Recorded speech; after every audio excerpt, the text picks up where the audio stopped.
계속 넘어갈게요. 이제 중요한 파트입니다, 여러분. 뭔 파트냐면 데이터 프레임 행렬 선택 및 필터링. 이거 정말 많은 사람들이 헷갈리고 진짜 구글링을 데이터 프레임을 한 번이라도 해봤던 사람들은 구글링 이미 옛날에 봤는데도 또 봐요. 왜냐면 개념이 잘 서지 않기 때문에. 그래서 데이터 프레임 행렬 선택 및 필터링 대해서 한번 배워보도록 하겠습니다. 자, 이번에는 저희가 데이터 프레임을 좀 생성해 보진 않고 아까 했던 것처럼 df pd.read csv 그래서 friend src 아까 저장 해놓은 거 있잖아요. 그거를 encoding utf8 df 한번 읽어볼게요. 이렇게 잘 읽어지나요? 뭔가 이제 read csv 하는 게 조금씩 익숙해지죠?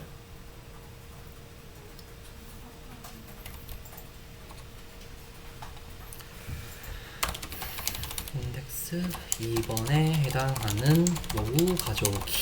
자, 인덱스 2번에 해당하는 로우를 한번 가져와 보겠습니다. 인덱스라고 하면 여기가 인덱스입니다. 이게 지금 없는데 인덱스란 말이 없는데 여기 인덱스란 말이 있다고 생각하세요. 이게 인덱스입니다. 여기 인덱스. 자, 인덱스 2번 Nate 30 teacher 요거에 대해 해당하는 로우를 가져와 보겠습니다. 어떻게 가져오냐? df는 우리가 df로 할당했으니까 df 적고 .iloc 하고 2 하면 어떤 일이냐면 이렇게 아까 뭐라고 했죠? 한 로우나 한 컬럼을 갖고 오면 시리즈가 된다고 했죠. 데이터 프레임이 이렇게 선택했더니 시리즈가 되었습니다. 하나만 가져올 때 이렇게 시리즈가 되었습니다. 자, 그러면 브라이언을 갖고 오려면 어떻게 해야 될까요? 여기다가 4를 넣으면 되겠죠. 브라이언 45 매니저. 자, 이런 식으로 갖고 오는 거고, 근데 저는 시리즈 형태가 아니라 데이터 프레임 형태로 갖고 오고 싶은데요? 그냥 이 형태 그대로 이렇게 뭔가 이게 좀 예쁘게 좀 갖고 올 수 없을까요? 라고 했을 때는 어떻게 하냐면 df.iloc 하고 이 중괄호 했잖아요? 한 개 더 합니다. 2.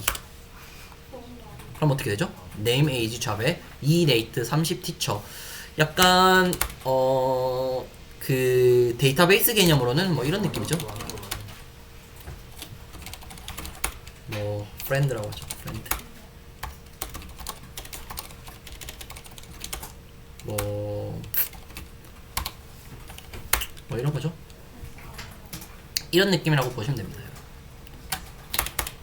자, 이런 식으로 하면 그냥도 이렇게 위에 걸 한번 비교하면서 볼게요. 이렇게 시리즈 형태로도 갖고 올 수 있지만 이렇게 가로를 하나 더 하면 이제 데이터 프레임 형태로도 갖고 올 수 있다는 점 기억하시고요. 그러면 근데 지금은 로우로 이렇게 했는데 저는 그냥 컬럼만 보고 싶은데요 라고 했을 때는 그냥 여기다가 ILOC 이런 거 넣지 말고 그냥 여기다가 df하고 가로하고 대가로하고 이렇게 넣으면 됩니다. 쫙 student 비교를 위해서 하나 더 쳐드리겠습니다. 어떤 식으로 했냐, 여기 있는 점만 다 갖고 온 거예요. student, developer, teacher, dentist, manager, intern. 자, 그렇게 하고 그런데 그러면 이런 식으로 뭔가 아까 말했던 ILOC 이런 것처럼 뭔가 결을 맞춰가지고 이런 식으로 좀 약간 정형화되게 뭔가 가져올 수 있는 방법은 없을까요? 사실은 근데 이렇게 가져와도 되긴 하거든요. 저는 보통 이렇게 가져오긴 하는데 이런 식으로도 가져옵니다. LOC. 근데 갑자기 LOC. 근데 갑자기 물을 거예요. 아까 ILOC 썼잖아요 라고 했죠. 지금 LOC예요. 자, 제가 차이를 보여드리겠습니다.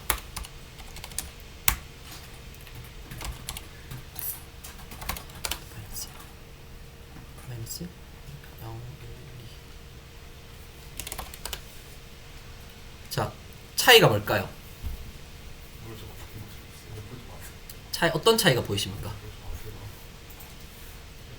여기서는 고대인인 여러분들은 이 차이를 명확히 파악했을 거라고 생각합니다. 뭐냐면 ILOC 같은 경우는 숫자로 그거를 검색을 하는 거고요. LOC 같은 경우는 문자형 형태로만 검색을 합니다. 그런데 갑자기 이 콜론 이거 뭐죠? 라고 했을 때 이 콜론은 전체를 의미하는 거거든요. 그러니까 우리 리스트에서 리스트 슬라이싱 개념 배웠었죠. 리스트 슬라이싱 개념을 해보겠습니다. 잠깐만요. 리스트 1, 2, 3, 4, 5, 6, 7, 8 이런 식으로 만약에 우리가 데이터를 이제 변수 할당을 했어요. 그럼 테스트에서 만약에 내가 요거 2를 갖고 싶다라고 했을 때는 1을 하죠. 그러니까 인덱스가 0, 1, 2, 3, 4로 시작한 0부터 시작하니까 1을 선택하면 2가 나오잖아요. 근데 만약에 난 1부터 4까지 하고 싶어 라고 했을 때는 이렇게 하면 돼. 5까지 네, 4까지 이런 식으로 0부터 0, 1, 2, 3 근데 4까지 했잖아요. 4 전까지 되는 겁니다. 이게 약간 슬라이싱 개념인데 이게 데이터 프레임에도 적용이 됩니다. 그래서 그냥 이걸 비운 상태로 되면 전부 다 가져오라는 뜻입니다. 그리고 이제 그리고 또 차이는 또 첫 번째 개념 이 그냥 콜론은 전체 다 가져오라는 의미. 그리고 지금 쉼표로 왼쪽 오른쪽을 구분해 줬죠. 왼쪽은 로우에 해당하는 개념이고요. 오른쪽에 있는 거는 이제 컬럼에 해당하는 개념입니다. 다시 여기로 보면 그러면 내가 만약에 1번의 인덱스에 해당하는 조합을 갖고 싶어 라고 하면 1 이렇게 하면 됩니다. 근데 갑자기 아까 LOC는 그냥 문자형 형태로 가져온다면서요 라고 했잖아요. 정확하게 말해서는 LOC는 문자형 형태라기보다 데이터 프레임에 있는 그대로를 갖고 오는 겁니다. 뭐냐면 지금 제가 LOC에서 이게 1이라고 적혀 있었죠. 그리고 이게 잡이라고 적혀 있었죠. LOC는 요거 데이터 프레임에 있는 형태 그대로를 적어서 갖고 오는 경우고, 근데 나 만약 그대로 이번에 ILOC 형태로 적어 가고 싶다. ILOC는 약간 그 인덱스 위주로 갖고 오는 거거든요. 1 그리고 얘가 몇 번째 있냐면 0, 1, 2 그러면 2 이런 식으로 하면 디벨로퍼가 나오게 됩니다. 이게 아주 저는 중요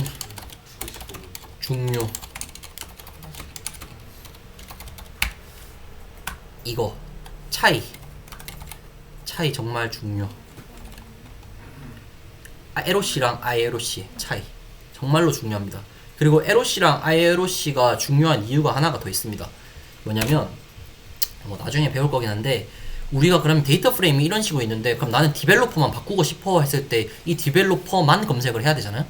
그러면 그때는 이제 LOC를 썼던 경우에는 이 LOC 인덱스에 있는 1 그대로 적고 잡을 쓰면 잡에 있는 거를 바꿔주면 되고, ILOC를 썼을 경우에 인덱스가 0, 1 순번째니까 1에 오른쪽 거 컬럼은 0, 1, 2 1과 2 ILOC를 하면 여기다가 어떤 거를 바꿔줄 수 있겠죠. 이런 식으로. 알겠죠? 그래서 LOC랑 ILOC 개념 정말 중요하니까 저도 지금도 많이 써요. 지금도 많이 쓰니까 정말 중요합니다. 그리고 아까 슬라이싱 개념 우리가 일단은 2, 4 근데 갑자기 이거 무조건 쉼표를 구분해줘야 되는 거 아닌가요? 라고 했을 때 쉼표를 구분 안 해줘도 됩니다. 안 해줘도 되는데 이렇게 되면 그냥 로우 기준으로 이제 그냥 선택을 하게 되거든요. 근데 반대로 그러면 저는 그 df ILOC 해가지고 컬럼 그냥 네임과 에이지만 할래요 해가지고 그러면 이렇게 하면 되나요? 라고 했으면 근데 이것도 웃기게 로우 이렇게 돼. 컬럼 쪽은 안 됩니다. 컬럼 쪽은 안 되고 근데 이건 되나? 이렇게 되나? 이렇게 이런 식으로 하면 됩니다. 그러니까 로우만 이렇게 할 때는 이제 그냥 로우만 하고 싶을 때는 오른쪽에 있는 쉼표를 빼도 되는데 컬럼만 하고 싶을 때는 무조건 요걸 넣어야 됩니다. 아시겠죠? 혹시 지금 개념이 조금 제가 너무 약간 이렇게 왔다 갔다 해서 그런데 좀 이해 안 되는 부분이 있나요?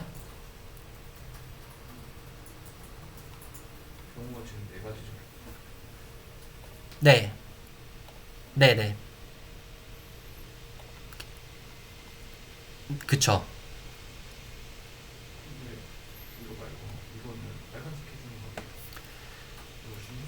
정말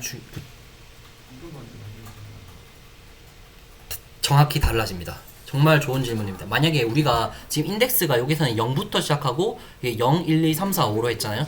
호열님이 정말 중요한 좀 질문해 주셨는데 그럼 우리가 조금 예외 처리로 우리가 이거를 1로 시작하고 우리 인덱스 아까 바꿀 수 있었잖아요. 한번 해볼게요.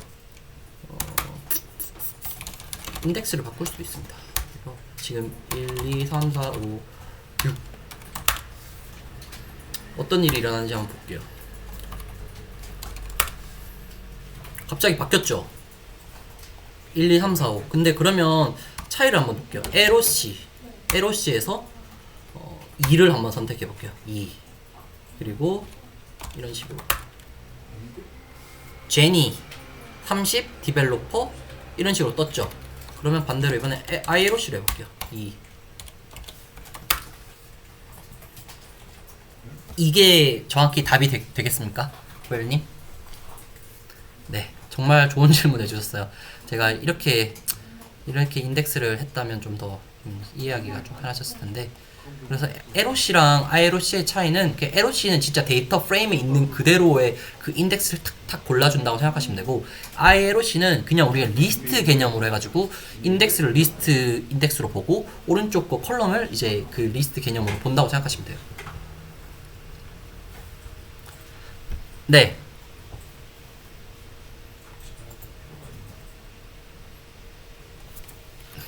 네.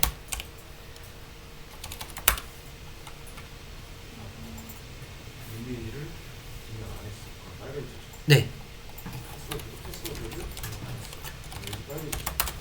네, 맞습니다. 정확합니다. 그냥 이제 우리가 문자형을 갖고 오면 오브젝트 타입으로 갖고 오고, 그 다음에 이제 그냥 이렇게 20 이렇게 돼 있는 거는 인트형으로 갖고 오거든요. 이거는 방금 이제 다미님이 말씀해 주신 것처럼 이제 판다스 자체에서 이 문자열 객체 검사를 한 다음에 그 문자열 타입이 만약에 인수 형태면 인수라고 이렇게 저장을 하고, 이제 문자형 형태면 오브젝트라고 합니다. 아마 자바를 해 보신 사람은 아마 알 수도 있는데, 그 우리가 어떻게 보면 상속 개념, 이게 약간 좀 다른 얘기긴 한데, 상속 개념에서 이제 오브젝트 아래에 str이 있습니다. 스트링 이런 것처럼. 그래서 이게 약간, 이게 사실 str이긴 한데 그냥 약간 이런 거죠. 보험이에요. 그냥 이건 그냥 오브젝트야. 왜냐면 내가 str에 했다가 갑자기 틀리면 파이썬 망신이잖아요. 그러니까 그냥 오브젝트.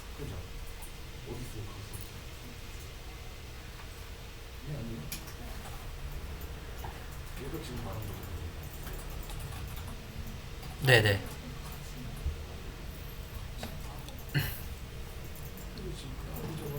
네, 맞습니다. 이게 방금 말씀해 주신 것처럼 그러면 제가 이것도 해볼 수 있겠죠. DF를 지금 찍었어요. DF를 찍었죠. 근데 DF 제가 일단은 그거를 검사하기 위해서는 열을 하나 더 만들어 볼게요. new column. 지금 6개 있으니까 1, 2, 3, 4, 5. 다민님. 이름 적으면 안 되니까. 장현 제 걸로 적을게요. 자, 그러면 뭐가 나올 것 같습니까? 이거 문자 타입은. 두구두구. 찍어보면, 미리 찍어보면 다 하니까 지금. 자, 지금 해볼게요. 그쵸. 오브젝트가 나옵니다. 잠시만요. 왜냐면, 이게 우선순위가 있거든요. 그러니까 우선순위가 뭐냐면, 문자,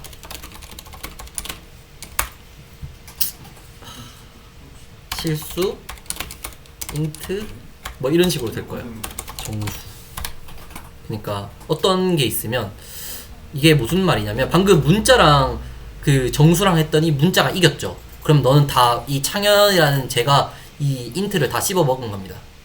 근데 만약에 new columns 2에서 만약에 1.0, 2.0, 3.0, 4.0, 5.0, 6 이런 식으로 했어요. 어떻게 나올까요? 자, 이렇게 나옵니다.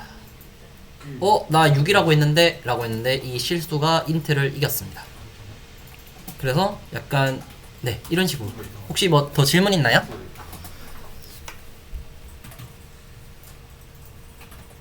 네, 좋습니다. 질문 좋습니다.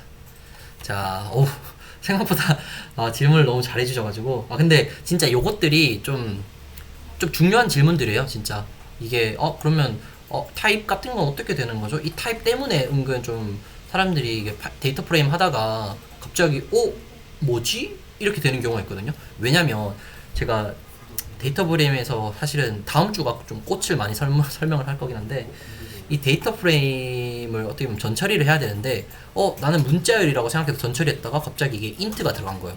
그러면 갑자기 전처리에서 에러가 떠요. 나는 문자형 처리였는데 정수가 들어가니까. 그래서 이런 데이터 타입 관련해서 조금 중요하거든요. 하여튼 좋은 질문 해주셔서 감사합니다. 그래서 약간 방금 제가 미리 이런 거 적어놨네요. 자, 많이 하는 질문. 아에로씨랑 에로씨랑 뭐가 다른 거죠? 여러분 이제 알겠죠? 아에로씨랑 에로씨랑 뭐가 다른지. 좋습니다. 이건 진짜 저는 이거 농담하는 게 아니라 2달 전에도 찾아봤어요. 아, 뭐였더라 이러면서. 그리고 아에로씨는 인덱스와 컬럼 리스트로 뭐 배열로 선택하는 것. 그리고 인덱스는 인덱스와 컬럼을 문자로 그냥 바로 그대로 선택하는 것. 그래서 따라서 상황에 맞게 선택하는 것이 정말로 중요합니다, 여러분. 자, 여러분, 빨리. 거의 다 끝나가네요, 여러분. 거의 다 끝나갑니다. 자, 데이터 프레임 행렬 삭제가 중요합니다. 왜냐면 행렬이 왜 삭제가 중요하냐면 우리가 이제 머신러닝을 할 때 차원의 저주라는 말이 있습니다. 차원의 저주. 그리고 문자열, 약간 이거를 푸른 가지치기, 대체값, 대체값 처리를 해야 되거든요. 만약에 갑자기 이렇게 있는데 여기 값이 빈 거예요, 갑자기. 그럼 어떡하지? 이제 호열님이 한번 아시겠죠? 호열님 한번 마이크 한번 켜주시겠어요? 이런 교수님 제일 싫어하는데 마이크 한번. 자, 만약에 어떤 에이지라고 합시다. 네이트에서 에이지가 얘가 비었어요. 그러면 호열님은 어떻게 하실 거예요? 그쵸, 평균을 넣거나.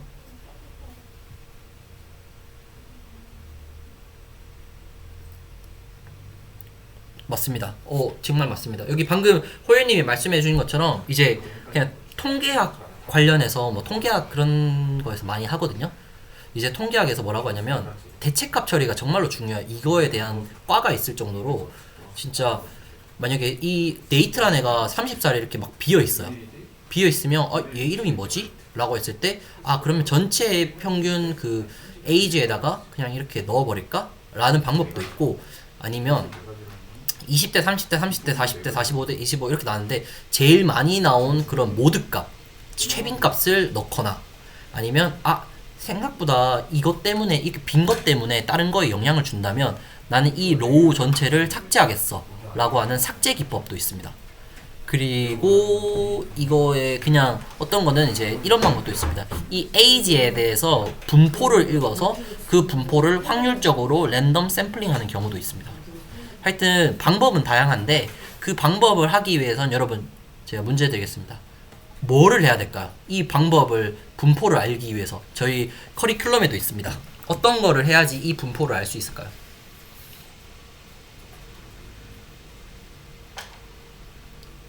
갑자기 싸늘 시각화입니다, 여러분. 시각화를 하면 이게 솔직히 딱 한눈에 보이겠죠. 어떤 거를 처리해야겠구나. 그것이 조금 더 고급스러운 말로 EDA라고 합니다. Explorer Data Analysis. EDA 방법을 통해 가지고 어떤 데이터를 넣어야 되는지에 대한 그런 의사결정을 할 수 있는 겁니다. 그것이 바로 시각화의 장점입니다.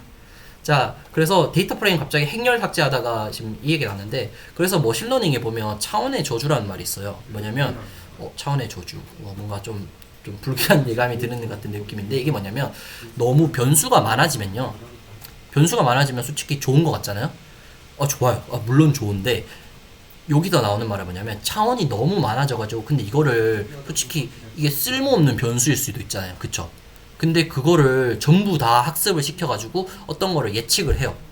근데 차원의 저주라는 게 차원이 너무 많아지면 그런 이제 그레디언트 베니싱 효과가 나요. 뭔 소리냐면 학습을 하는 미분, 편미분 하는 게 점점 이렇게 역전파로 이루어져야 되는데, 그게 이제 어느 정도 가다가 보면 이게 너무 이 출력값과 인풋값이 거리가 너무 멀어져 버려가지고 이게 막 끝나져 버리거나 아니면 차원이 너무 많아져 버리면 이 데이터가 과적합이 일어납니다. 과적합 그런 거를 피하기 위해서 우리가 실제로 차원 축소라는 기법을 통해 가지고 유의미한 변수만 뽑아내는 그런 기법을 해야 됩니다. 그것이 PCA라는 기법도 있고요. 네, 뭐 등등등 있는데 그거는 나중에 말씀드릴게요. 자, 그리고 아까 이런 것들은 컬럼을 위주로 하는 거고, 요거는 로우 기준으로 하는 겁니다. 그러니까 아까 말했던 것처럼 뭐 한 줄을 삭제하거나 아니면 한 줄 뭐 대체를 하거나 뭐 이런 식으로요. 자, 그래서 데이터 행렬 삭제에 대해서 한번 설명을 드려보면, 자, 여러분 갑자기 타이핑이 하기 싫어. 자, 이거를 한번 안 치셔도 돼요. 이제는 그냥 보세요. 제가 어차피 다 블로그에 있으니까. 자, df. 자, 일단 간단히 하면 일단 pd.dataFrame 생성하는 거죠. mp.arrange 이거는 일단 찍어볼게요. 어떤 거냐? 그러니까 0부터 11까지 그냥 바로 딱 생성해 주는 거예요. 빨리. 그 내가 0부터 11까지 치면 힘들잖아요. 근데 이거를 reshape 데이터를 바꿔줍니다. 뭐냐면 어떻게? 이게 매트릭스입니다. 3x4로 막 만들어 주겠어? 라는 말입니다. 3x4. 이 mp.012345678 11까지를 3x4로 만들어 주겠습니다. 라고 해서 이거를 컬럼을 abcd라고 넣겠습니다. 라고 하면 이런 식으로 나오게 됩니다. 빠르죠? 데이터 프레임 생성하는 것도. 이런 식으로 생성하는데, 그런데 갑자기 뭔가 오늘 필이 뭔가, 내 학점이 갑자기 이번 학점이 B랑 C가 나올 것 같은 거야. 너무 재수가 없군. 그래서 B, C를 삭제를 해주겠습니다. 대문자 B군요. B, C, 엑시스 1 이렇게. 어떻게 됐죠? 갑자기 여기 BC가 나의 학점 BC가 갑자기 없어져 버렸네. 이제 나의 A 아니면 D군. 이거 아주 정말 대박 아니면 쪽박이네요. 하여튼 이렇게 내가 컬럼을 선택해가지고 실제 내가 원하는 컬럼을 지정한 다음에 삭제를 할 수 있습니다. 자, 근데 여기서 중요한 거 엑시스가 뭐냐? 엑시스는 영어로 축이라는 말이죠. 축이 나중에 이 데이터 프레임 관련해서 이 축에 대한 내용은 조금 계속 공통인데 많이 나오거든요. 그래서 알아두면 좋아요. 한번 우리가 이건 꼭 외워보자고요. 엑시스 1은 이쪽 방향, 세로 방향. 외우기 쉽게 1이 밑으로 나와 있잖아요. 우린 여기 지울 때는 무조건 엑시스 1만 쓰는 겁니다. 컬럼 지울 때. 근데 가면 로우를 지울 때는 어떻게 되냐? 어떻게 되겠어요? 0을 쓰면 됩니다. 엑시스 0. 엑시스 0은 로우 방향입니다. 0 혹은 1입니다. 아시겠죠? 그래서 엑시스를 우리 컬럼 방향으로 지우니까 1을 선택한 겁니다. 자, 그러면 갑자기 df를 또 찍어볼까요? 뭐야, 다시 나의 학점 BC가 돌아왔구만. 이렇게 되죠. 왜 안 됐냐? 아까 말했던 것처럼 할당을 안 해줬으니까 안 된 겁니다. 근데 나 할당 너무 귀찮은데? 라고 해서 제가 많이 쓰는 방법입니다. in place. in place가 뭐죠? 라고 했을 때 in place는 그냥 변수 할당 안 하고 요거 자체 변수 그대로 해가지고 적용하겠다는 소리입니다. 그래서 df를 찍어보면 BC가 없어진 형태가 됩니다. 자, 다시 태초의 방으로 돌아와서 df를 찍어보면 다시 생겼습니다. 자, 근데 이번에는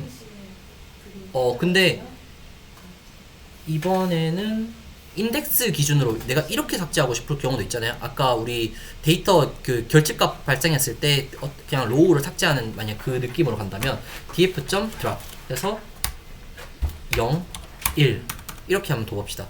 엑시스 안 넣어도 되냐요? 일단 안 넣고 해볼게요. 갑자기 0과 1의 인덱스가 사라졌죠. 이 말은 뭐냐면 엑시스의 디폴트 값은 뭐다? 0입니다.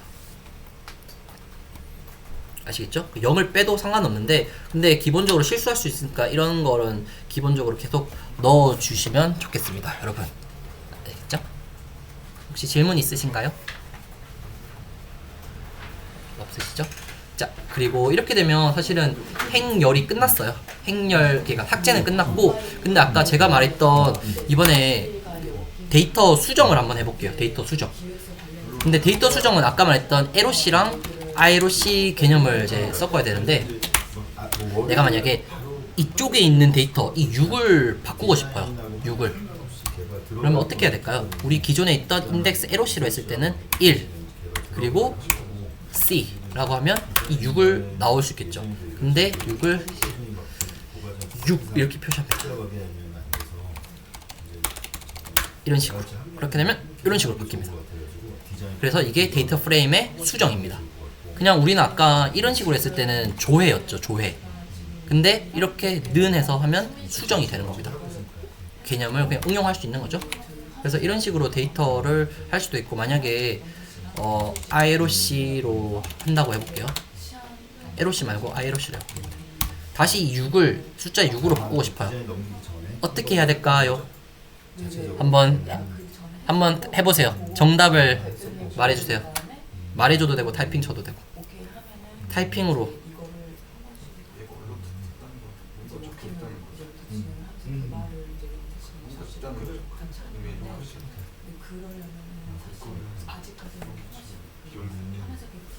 아, 손건 씨가 이해를 해주니까. 맞아. 대략적으로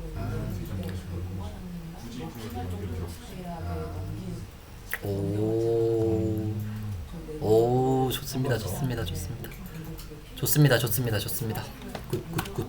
맞습니다. 1, 2. 인덱스가 여기는 1이고 여기는 0, 1, 2니까. 수술이 바뀌는 건 아닌 것 같고 어차피 또 개발하면서 이렇게. 그래서 수정은 이런 식으로 이루어질 수 있습니다, 여러분. 자, 여러분. 제가 블로그에 약간 반말을 적어놨는데 그대로 슬라이싱 기능을 활용하면 내가 원하는 범위까지 잘 바꿀 수 있겠지? 한번 마지막으로 한번 이렇게 해볼게요. 제가 이건 보여드릴게요. ILOC를 해볼게요. 전체에서 0 A 있는 C 있는 걸 바꿀게요. B 있는 걸 바꿀게요. 이걸 전부 다 끝.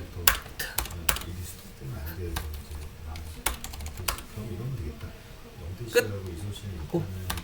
그럼 전부 다 바꾸고 싶다.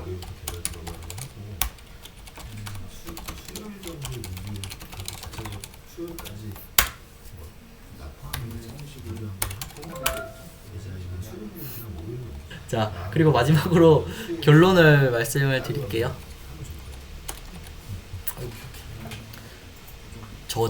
저죠. 실무에서 좀 데이터 분석을 하기 위해서 좀 전처리를 이렇게 늘 해야 됩니다. 근데 위에 소개한 방법들을 많이 이렇게 사용하고는 합니다. 사용하고는 아니라 매일 사용합니다.